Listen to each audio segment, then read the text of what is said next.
Hola, buenas tardes a todos. Vamos a resolver el examen Selectividad de Química de la Comunidad Valenciana, examen de julio de 2021. Primer problema dice, para determinar la riqueza en zinc de una granalla comercial se toman 50 gramos de muestra y se tratan con una disolución acuosa de clorhídrico de una riqueza del 35% en masa y densidad 1,18 gramos mililitros. En el proceso químico descrito por la ecuación siguiente se consumen hasta la total disolución del zinc 129 mililitros de la disolución de clorhídrico. Ahí tenemos la ecuación y apartado A, calcule la concentración en moles por litro de la disolución de clorhídrico utilizada. Bueno, esta es la ecuación que nos da y lo que vamos a hacer primero, calcular la cantidad teórica que se debería obtener.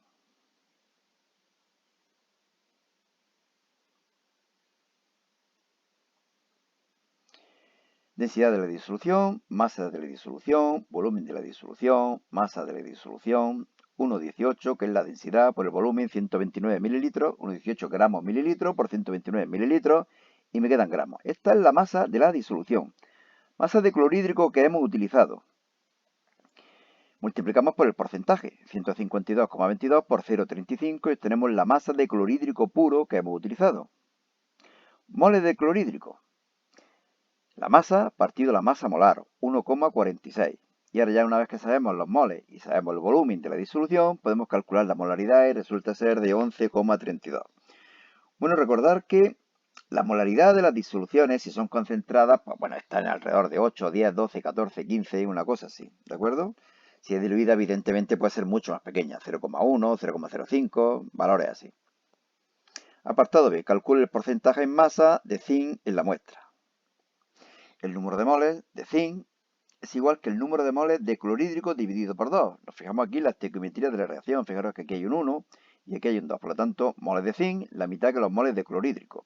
Dividimos por 2, 0,73 moles. Multiplicamos por la masa atómica y obtenemos 47,74 gramos.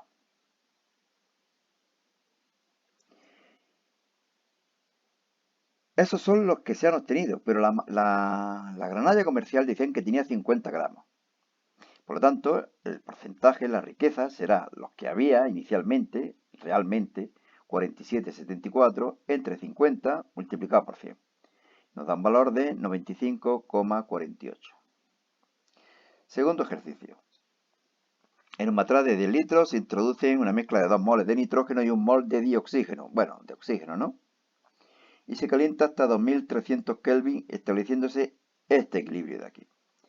Si en estas condiciones, reaccionado el 3% del nitrógeno inicial, calcule A los valores de K sub A y K sub C. Bueno, inicialmente teníamos 2 moles y 1 mol y 0 moles, por lo tanto, de monóxido de nitrógeno.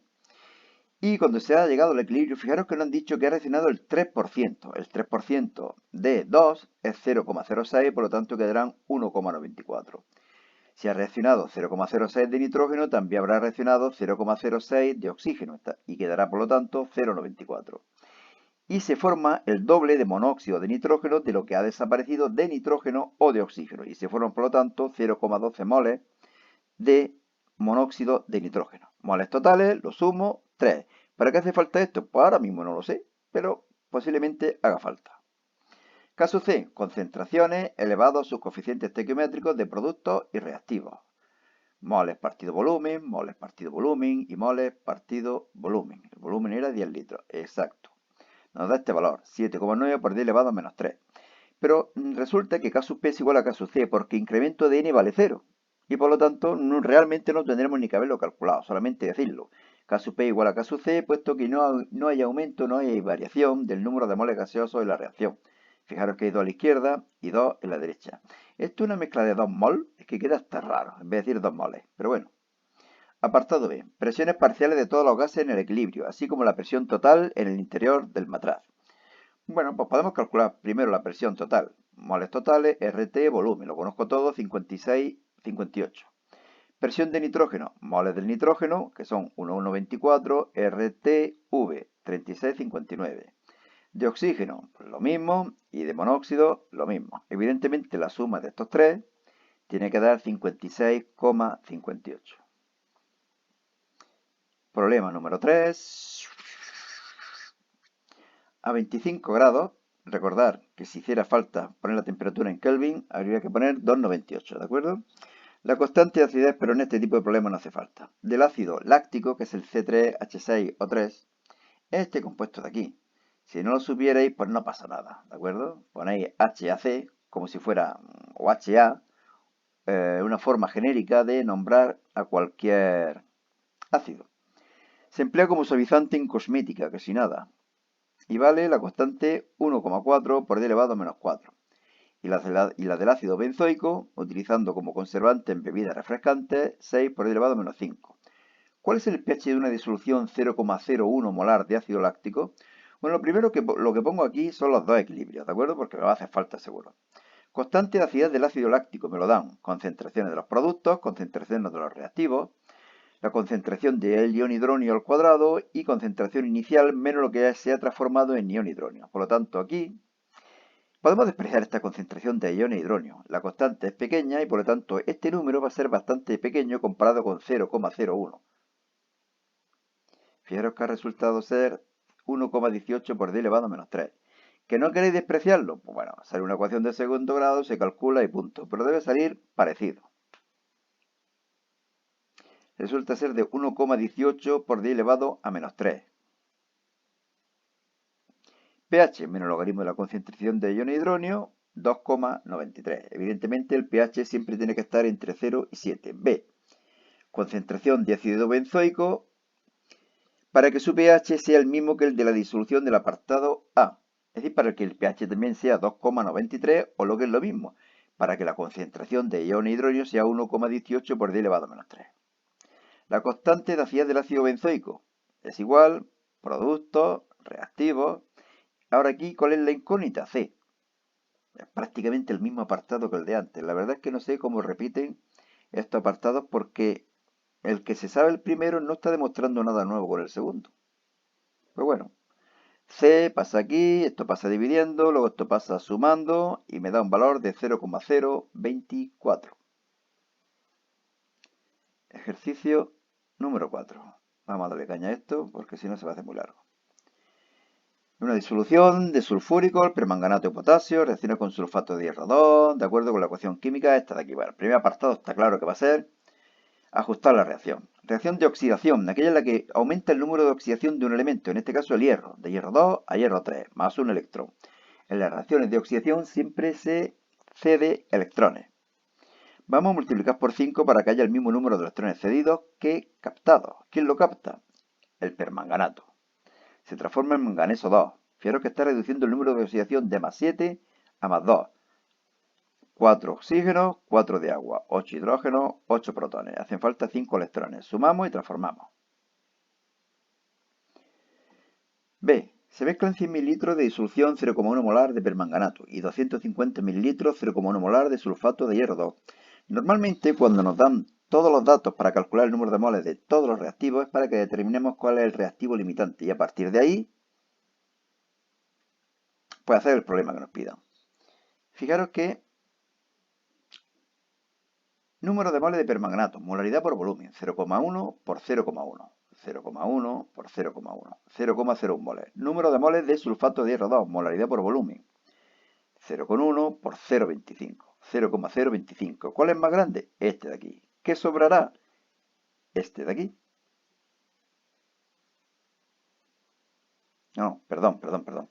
Antes de ver cuál es mayor, lo que tenemos que ver es cuál hace falta más. Es decir, hay que tener en cuenta los coeficientes estequiométricos, para lo cual dividimos el número de moles por el coeficiente estequiométrico de cada sustancia. El permanganato dividimos por 1 y el sulfato de hierro 2 dividimos por 5. El número que salga más pequeño, que este de aquí, el del sulfato de hierro 2, me indica cuál es el reactivo limitante. El reactivo limitante, en este caso, el que se acaba y por lo tanto detiene la reacción, será el sulfato de hierro 2. Número de moles de sulfato de hierro 3, los que había de sulfato de hierro 2, de hierro 2, dividimos por 5 y multiplicamos por 5,5. Dividimos por el coeficiente estequiométrico del sulfato de hierro 2 y multiplicamos por el coeficiente estequiométrico del sulfato de hierro 3. De esa forma me da el número de moles que se obtienen de sulfato de hierro 3. Multiplicamos por la masa molar y obtenemos los gramos, 5 gramos. Esta es la cantidad teórica que tendríamos que haber obtenido. Sin embargo, me dicen que se han obtenido 4,615. Dividimos por 5, multiplicamos por 100 y obtenemos el porcentaje de la reacción, el rendimiento. 92,3%. Bueno, y a partir de aquí ahora, teoría. Así que vamos más rápido, bastante más rápido, casi no os voy a dedicar tiempo. Podéis pausar los vídeos, leerlos con detenimiento. Os comento algo si hay algo interesante y deciros que en este blog, selectividadjosecuenca.blogspot.com, podéis encontrar en formato PDF todos los exámenes que estamos colgando en el canal. En este otro blog podéis encontrar relatos y novelas que he escrito en los últimos años. Bueno, dice, considera dos átomos A y B con la siguiente distribución de partículas atómicas: 12 electrones, 12 protones y 14 neutrones para A y 17, 17 y 20 para B. Bueno, lo primero es identificar los elementos. Son el magnesio y el cloro. Calcular el número atómico y másico, pero una chorrada. Y con su configuración electrónica, el magnesio acaba en S2, el cloro en P5. B, razonen en cuál de ellos será mayor la primera energía de ionización, evidentemente en el cloro, y es menor, por lo tanto, en el magnesio. Compare los radios de los iones más estables. Evidentemente va a ser bastante más pequeño el magnesio 2 positivo, puesto que pierde la tercera capa entera de electrones. Y de qué tipo de enlace se producirá entre ambos, iónico, y razone qué fórmula tiene el compuesto resultante, pues MgCl2. Ya digo que podéis pausar el vídeo, leerlo, y yo sigo viendo preguntas. El metanol es una sustancia de elevada toxicidad. Muy bien, conteste a las siguientes preguntas. Indique razonadamente la hibridación que presenta el átomo de carbono, sp3. Por ahí tenéis algo de explicación. B. Describe razonadamente la geometría que adopta la molécula. Sería tetraédrica, aunque bueno, un poco deformada. Aquí habría una zona que es angular y aquí una zona que es tetraédrica. C. Razone si la molécula es o no polar. Sí, es polar. No se anulan los momentos dipolares. Y D. En fase líquida, ¿puede la molécula de metanol formar enlaces de hidrógeno? Sí, puesto que el hidrógeno está unido a uno de los átomos más pequeños electronegativos, como son el flúor, el oxígeno y el nitrógeno. En este caso, el oxígeno.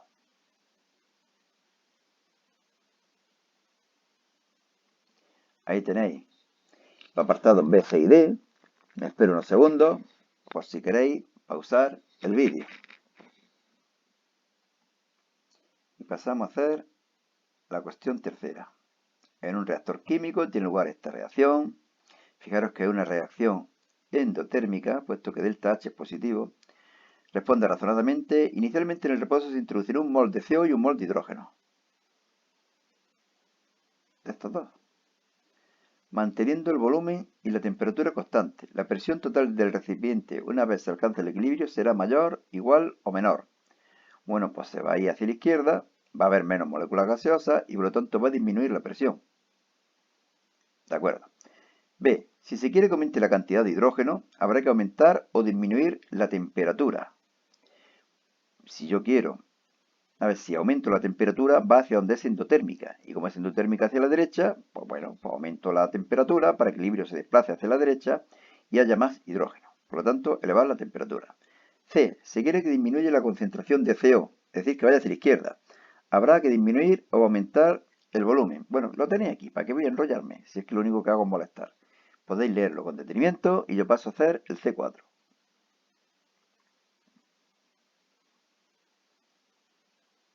Justificar si son verdaderas o falsas las siguientes afirmaciones.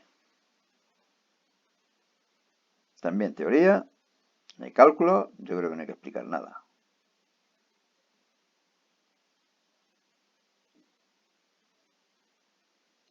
Pasamos, ¿no? El 5 nos dan potenciales de reducción. Predecir si tendrá lugar alguna reacción cuando se mezcla una disolución 1 molar de nitrato de plata con una disolución 1 molar de nitrato de hierro 2.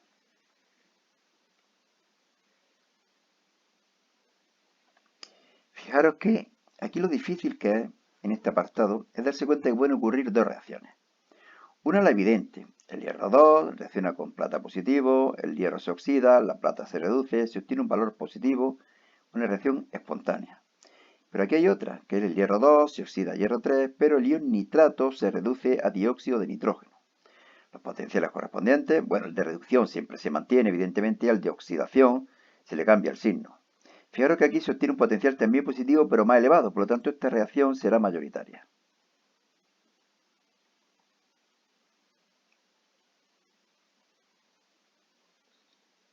Ahora nos preguntan si se produce o no esta reacción.